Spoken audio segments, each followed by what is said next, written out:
Have you ever sat down, looked around at the people in your life, and asked yourself, why do I feel so drained after talking to them? Maybe it's someone you've known for decades, or maybe it's a newer friend you met through church, your community center, or even a shared hobby. They smile, they laugh, they seem kind, but something just doesn't feel right anymore. You walk away from every conversation a little heavier, a little less certain of yourself. It's not something we often talk about, especially as we get older. At this stage in life, people expect us to be settled, surrounded by loved ones, and enjoying our golden years. But what they don't always understand is that friendships, just like our bodies, our homes, and our goals, need regular care, and sometimes even a good cleaning out. Not every friend is meant to walk with us through every chapter. And that's not bitterness. That's wisdom. The truth is, the older we get, the more important it becomes to protect our peace.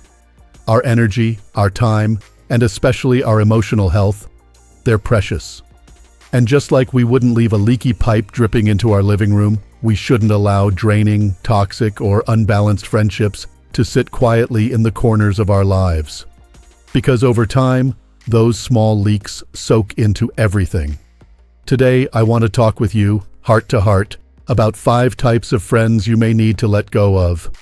Not because you're angry, not because you want revenge, but because you love yourself enough to choose peace over pressure, clarity over confusion, and joy over obligation.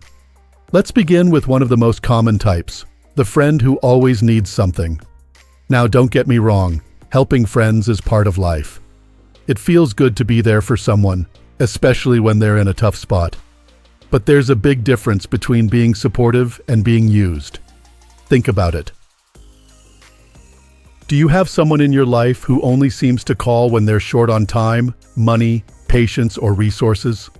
Maybe it's always a favor, a ride, a loan, a shoulder, a last-minute babysitting request for the grandkids. They don't ask how you're doing first. They dive right in. At first you feel helpful, needed, even noble. But then it becomes a pattern. You start noticing that when you call just to chat, they don't pick up.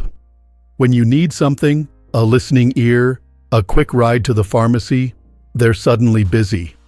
The relationship starts to feel like a transaction, not a connection. And you find yourself hesitating to answer their name on the screen, because deep down, you already know what they want. Ethan was like that. A good-hearted guy, kind of quiet, always ready to lend a hand. His friend Matt seemed to really enjoy his company, or so Ethan thought. Matt would call when his computer crashed, when he needed help moving furniture, when he forgot a bill and needed to borrow $20. Ethan never said no. That's just who he was. But when Ethan had to make a tough decision about retiring early and called Matt for some advice, Matt brushed him off, saying, "Oh, that's your thing, man. I don't have time for that kind of stuff." That moment stung. Ethan didn't expect a solution, just a little support. And in that silence, he saw the truth. Matt was never really showing up for him. He was just showing up when it was convenient, for him. It's hard to admit when a friend sees you more as a service than a soul. But once you do, it opens the door to change. You don't have to be mean. You don't have to make a big scene. A simple shift can be powerful. The next time they call with a request, you can say, "I'm sorry, I can't help with that today. Maybe you can try someone else." You're not shutting them out. You're just putting the weight of responsibility back where it belongs. And let me tell you something important. You're not selfish for protecting your energy. You're wise. The kindness you've given, that matters. But it should be mutual. If someone only shows up to take and never to give, that's not a friendship. It's a transaction. And your time is far too valuable for one-sided deals. Now let's talk about something a little more subtle, but just as harmful. The friend who makes you feel like everything is your fault. I know, just hearing that might bring someone's name to mind already. The kind of person who never says sorry, never admits when they're wrong, and always manages to twist things around until you're the one apologizing. It doesn't start with shouting or insults. It starts small. A canceled lunch plan turns into a guilt trip. You bring up something that bothered you, and somehow they spin it so you're the one being too sensitive. They say things like, "I was just joking, can't you take a joke?"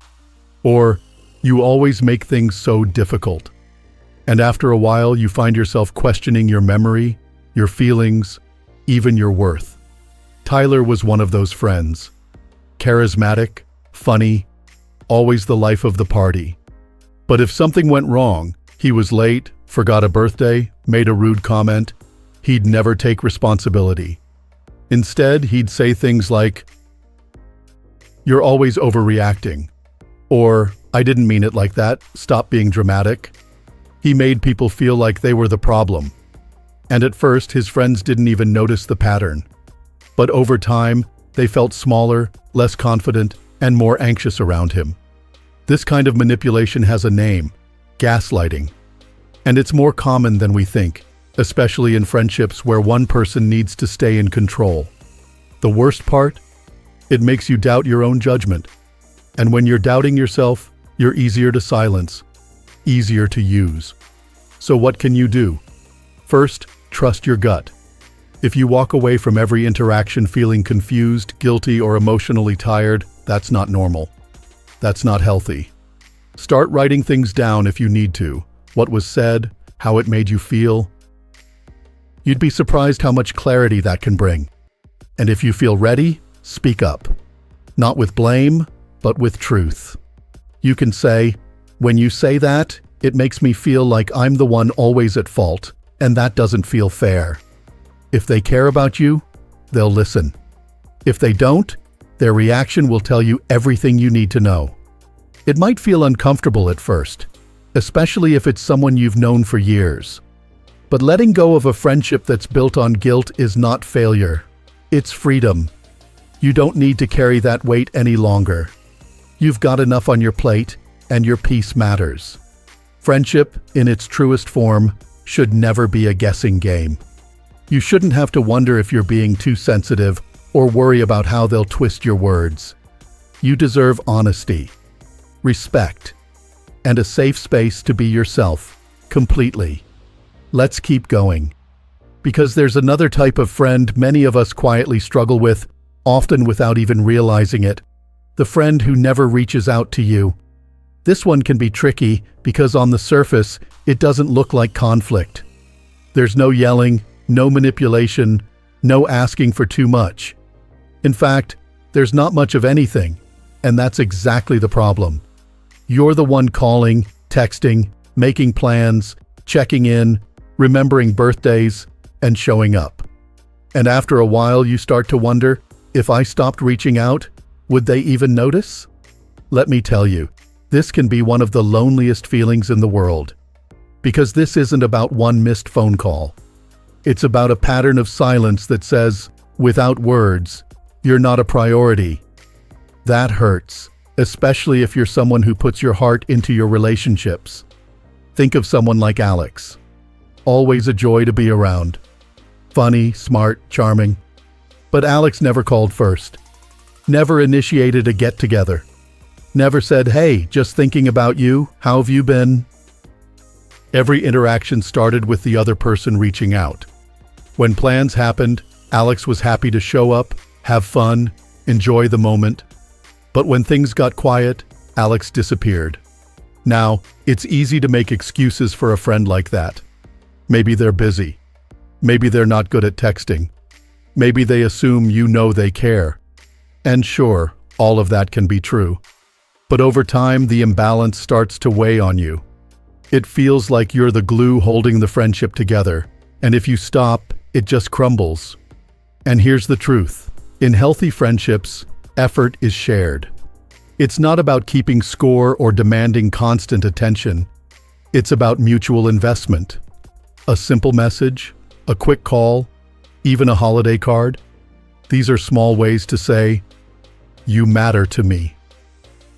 When you're the only one doing the work, it starts to feel like your friendship is running on fumes. So what do you do? First, be honest with yourself. Ask how you feel after interacting with this friend. Do you feel connected, seen, appreciated? Or do you feel like you're chasing someone who wouldn't even notice if you stopped? Then, if you feel comfortable, gently open up a conversation. You can say something like, ... Hey, I've noticed I'm usually the one reaching out. I love our friendship, but sometimes it makes me feel like I care more than you do. It's a vulnerable thing to say, but a true friend will listen. They may not have realized the imbalance. They may step up and try harder. Or they might not. And if they don't, that's your answer. It doesn't mean they're a terrible person. It just means you don't have to keep pouring your time and emotional energy into something that isn't being nourished from both sides. You can take a step back, not with bitterness, but with love for yourself. You deserve to feel wanted, not tolerated. And sometimes, letting go of one-sided friendships makes room for deeper, more fulfilling ones to take root. Now, I want to talk about something many of us have experienced, but few of us address out loud. That's the friend who always talks about themselves. You know the one. No matter what you're going through, the conversation always loops back to them. You start talking about a health scare, and suddenly they're telling you about their cousin's surgery. You mention a family issue, and they hijack the story with their own drama. They may not be mean. They may not even realize they're doing it. But every time you talk to them, you walk away feeling like your life is just background noise to their story. Brandon was that kind of friend. Every lunch, every coffee meetup, every phone call. It started with Brandon asking, "How are you?" But the moment you answered, the spotlight shifted. Suddenly, it was all about Brandon's work problems, Brandon's grandkids, Brandon's opinions. If you tried to steer the conversation back to your own life, he'd nod politely, then pivot right back to his own world. It's frustrating, and it's lonely. Because being heard, truly heard, is one of the most important parts of friendship. We all need someone who'll listen, not just wait for their turn to speak. And when that's missing, even the loudest friend can leave you feeling invisible. So why does this happen? Sometimes people like Brandon use stories to bond. They think that by relating everything back to their own life, they're showing understanding. But what they're really doing is missing a crucial opportunity to just be present for you. Other times, it's a sign of deeper insecurity, feeling like they need to prove their worth by being the center of attention. Either way, it creates a lopsided relationship where your voice gets lost.